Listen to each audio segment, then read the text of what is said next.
नमस्कार, स्वागत है आपका हमारे इस YouTube चैनल पर। मैं मुनमुन श्रीवास्तव आपका हार्दिक अभिनंदन करता हूं। और आपके रिज़ल्ट आने शुरू हो गए हैं और साथ ही आपके प्रश्न भी जो है बहुत आ रहे हैं। ख़ास तौर पर प्रश्न हैं फर्स्ट ईयर के स्टूडेंट्स के। और हमारे साथ मौजूद हैं DU के पूर्व कंट्रोलर ऑफ एग्जामिनेशन और अब रामजस कॉलेज के प्रिंसिपल प्रोफेसर अजय अरोड़ा।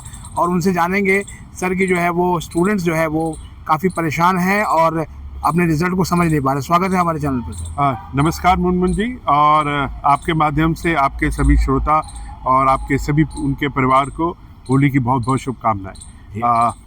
जैसे कि आपने कहा कि फर्स्ट ईयर और बाकी कुछ क्लासों के रिज़ल्ट आने शुरू हो गए, सभी बच्चों को उसकी बहुत बहुत शुभकामनाएं और बधाई। जैसे कि आपने कहा कि कुछ बच्चों को इस तरह के क्वेश्चन है कितना SGPA अच्छा होता है। देखिए, इसको बिल्कुल मत देखिए कि कितना अच्छा होता है, ये बड़ा रिलेटिव होता है कि किसी सब्जेक्ट में अगर मैथ्स में देखा जाए तो 100 में से 100 नंबर भी आते हैं, लेकिन उसी में अगर किसी भाषा में देखा जाए तो 80 भी बहुत अच्छा होता है। तो इसलिए किसी चीज़ को कंपेयर मत करें, क्योंकि NEP के अंदर जो हमारे डिफरेंट पेपर्स हैं वो डिफरेंट डिसिप्लिन, इंटरडिसिप्लिनरी, मल्टीडिसिप्लिनरी के हैं। तो इसलिए किसी पे भी किसी को अच्छा बुरा मत मानिए, सब अच्छा है। और जो आप उन्होंने परफॉर्म किया है उनको बहुत अच्छा है। जो बेसिक क्वेश्चन है कुछ बच्चों का है कि हमारी ER है, फर्स्ट ईयर में हम कितने पेपर हमें क्लियर करने हैं ताकि हम सेकेंड ईयर में प्रमोट हो जाए। जो बच्चे इस वक्त फर्स्ट ईयर में हैं, यानी कि जिनका एडमिशन 2025 में हुआ है, उनको फर्स्ट और सेकेंड सेमेस्टर को मिला के इतने पेपर करने हैं कि उनका क्रेडिट जो है वो 28 क्रेडिट हो जाए। और कुछ पेपर 4 क्रेडिट के होते हैं, कुछ 2 क्रेडिट के होते हैं। अगर वो 7 पेपर 4 क्रेडिट के पास कर लेंगे तो वो हो जाएंगे। अगर 6 पेपर 4 क्रेडिट के 24, तो 2 पेपर उनको 2-2 क्रेडिट के ऐड करने हैं। टोटल क्रेडिट जो इस पेपर में उनका जो उनका ग्रेड है वो नॉन F हो, तो वो 28 क्रेडिट अगर हो जाते हैं तो वो फर्स्ट और सेकेंड सेमेस्टर को मिला के सेकेंड ईयर में प्रमोट हो जाएंगे। जो सेकेंड और थर्ड ईयर के बच्चे हैं उनको प्रमोशन के लिए आधे पेपर पास करने हैं। और एक क्वेश्चन जो आपने बहुत से बच्चे पूछते हैं कि हमारी ER है, अगर आपकी फर्स्ट सेमेस्टर में ER है तो वो अब आप थर्ड सेमेस्टर में ही उसको क्लियर कर पाएंगे। और अगर आपकी ER प्रैक्टिकल में भी ER है या आप फेल हैं तो आप, और थ्योरी में पास है और कंबाइंड में पास है, तो आपकी मर्ज़ी, आप प्रैक्टिकल इम्प्रूव द्वारा दें या ना दें। लेकिन अगर आप किसी पेपर में जिसमें ER है उसको तो आपको कंपलसरी देना ही देना है। अगर आपका ग्रेड आप सेटिस्फाई नहीं है तो फिर आपको दोनों पार्ट, थ्योरी और प्रैक्टिकल, अलग अलग दोनों में इम्प्रूवमेंट के लिए अगले साल एग्ज़ाम देना पड़ेगा। अच्छा, एक और चीज़ को लेकर भी स्टूडेंट कंफ्यूज है कि उनको SGPA आया है और वो बार बार सुनते थे CGPA। हाँ, तो बेसिक फ़र्क क्या है सर? बहुत सिंपल सा फ़र्क है। ये सेमेस्टर ग्रेड पॉइंट एवरेज है, यानी कि जो फर्स्ट ईयर का बच्चा है उसके फर्स्ट सेमेस्टर की होगी, जो सेकंड ईयर का बच्चा है उसके थर्ड सेमेस्टर की होगी। This is semester grade point average. उसके बाद में जब सेकंड सेमेस्टर देंगे या फोर्थ या सिक्स या 8 देंगे तो उनको फिर SGPA मिलेगा, और पूरे साल का वो CGPA होता है। और जब आप अपनी डिग्री लेना चाहते हैं तो इन सारे CGPA को मिला के ग्रांट CGPA मिलता है, जिससे आपको डिवीज़न ग्रांट होती है। तो आप देखेंगे कि आपकी जो मार्कशीट है उसमें प्राय 3 नाम लिखे हुए होते हैं। अगर आप मार्कशीट का पेज नंबर 2 देखेंगे, एक है SGPA, एक CGPA और एक ग्रांट CGPA। ग्रांट CGPA तब होता है जब आपका कोर्स ख़त्म हो जाता है, उसके बेसिस पे आपकी डिवीज़न होती है। जो ग्रांट CGPA आएगा उसे 10 से गुना कर दीजिए और वो आपकी परसेंटेज होगी। 60% and above would be first class, और बिटवीन 50 to 59.999% सेकेंड क्लास, और उससे नीचे आपकी थर्ड डिवीज़न होगी। और वो आपको जब आपका कोर्स ख़त्म होता है, यानी कि आप किसी डिग्री के लिए अपनी एप्लीकेशन देते हैं, क्योंकि इस वक्त डिग्री या सर्टिफिकेशन या डिप्लोमा आपको फर्स्ट, सेकंड और थर्ड ईयर में मिल सकता है, उसमें आपको डिवीज़न मिलेगी, यानी कि आपको ग्रांट CGPA मिलेगा। ईयर का दोनों सेमेस्टर का मिला के CGPA होगा और हर सेमेस्टर का SGPA होगा। तो फर्स्ट सेमेस्टर का रिजल्ट जो आया है, पर्टिकुलर फर्स्ट सेमेस्टर के बच्चे पहली बार दे रहे हैं, तो उनको SGPA ही मिला होगा।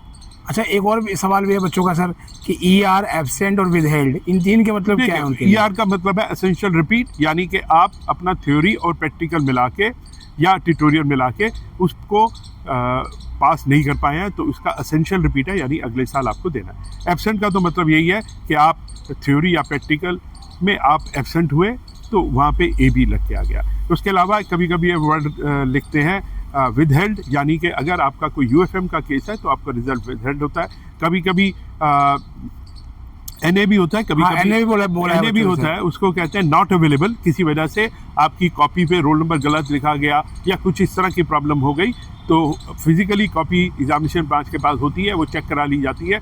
लेकिन कभी कभी उसमें कोई ऐसी इंफॉर्मेशन बच्चे से गलत लिखी जाती है तो वो कॉपी कन्वर्ट नहीं होती आपके रिजल्ट में, लेकिन वो फिजिकली एग्जामिनेशन ब्रांच में अवेलेबल होती है, तो वो कहते हैं नॉट अवेलेबल।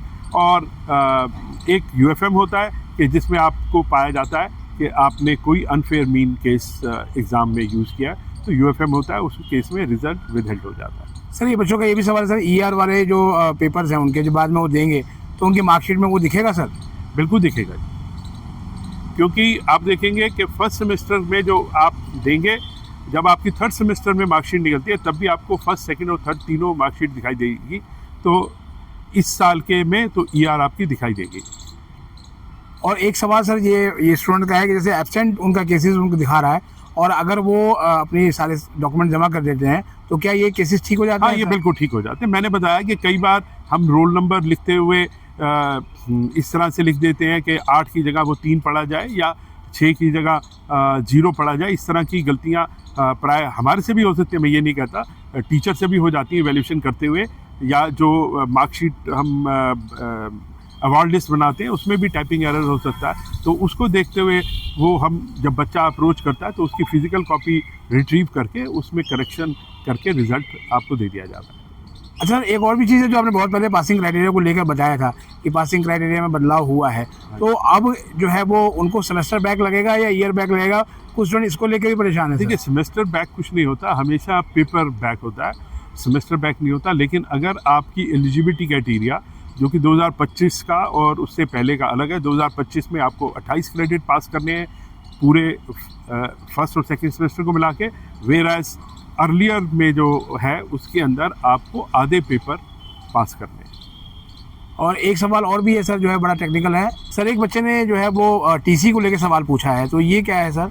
देखिए, माइग्रेशन जो होती है वो हमेशा होती है इंटर यूनिवर्सिटी, अर्थात आप दिल्ली विश्वविद्यालय के किसी भी कॉलेज में स्टूडेंट हैं और आज के बाद में आप दिल्ली विश्वविद्यालय के बाहर किसी और प्रोग्राम के लिए एनरोल होना चाहते हैं, तो वो यूनिवर्सिटी प्राय आपसे दिल्ली विश्वविद्यालय से माइग्रेशन सर्टिफिकेट मांगती है। उसके लिए आपको दिल्ली विश्वविद्यालय के लिए अप्लाई करना पड़ता है। ट्रांसफ़र सर्टिफिकेट भी कुछ इंस्टीट्यूट मांगते हैं along with the migration certificate. वो प्राय जिसको आम भाषा में तो हम माइग्रेशन प्रोविजनल सर्टिफिकेट कहते हैं, लेकिन अगर चाहे तो कुछ कॉलेजेस उसको प्रोविजनल ओब्लिक टीसी भी करके इशू कर देते हैं, ताकि बच्चे की जो रिक्वायरमेंट है टीसी की वो कॉलेज प्राय दे देता है। आपने एक क्वेश्चन ये भी पूछा था कि माइग्रेशन करने के लिए आपका फर्स्ट और सेकंड सेमेस्टर का दोनों का रिजल्ट निकल जाए तभी आप एलिजिबल होते हैं सेकंड ईयर पार्ट 3 के माइग्रेशन के लिए। मतलब सर इसीलिए शायद जो है बच्चे जो है वो सेफ स्कोर पूछ रहे हैं कि एसजीपीए का हमारा स्कोर नहीं होता, क्योंकि माइग्रेशन डिपेंड करता है कि किस कॉलेज में किस प्रोग्राम के लिए कितनी सीटें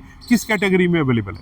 देखिए, हमारे पास कैटेगरी वाइज भी सीटें होती हैं और अगर वहाँ पे सीटें खाली हैं उस कैटेगरी की तो उसके हिसाब से माइग्रेशन होता है। हर कॉलेज माइग्रेशन लेता है नहीं लेता ये उसकी अपनी पॉलिसी होती है।